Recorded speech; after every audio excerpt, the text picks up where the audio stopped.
Quand David et moi avons travaillé sur un problème, nous avons toujours trouvé une solution. Ils ont eu beau se faire de grandes démonstrations d'amitié, David Cameron et Angela Merkel n'ont pas réussi à dissimuler leurs différends profonds sur les questions européennes. Des questions qui fâchent, notamment le rôle de la Banque centrale européenne dans la résolution de la crise qui secoue la zone euro.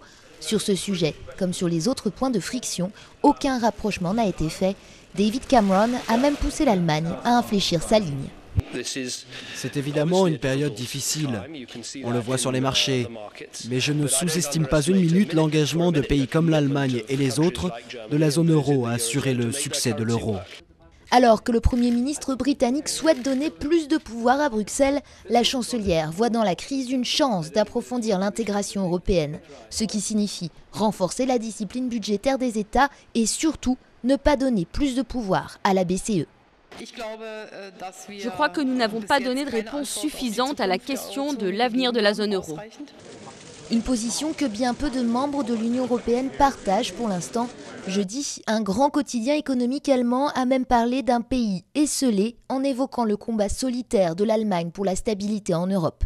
Les premiers ministres danois et irlandais en visite à Berlin cette semaine ne se sont pas gênés aussi pour afficher leur scepticisme face à la position allemande.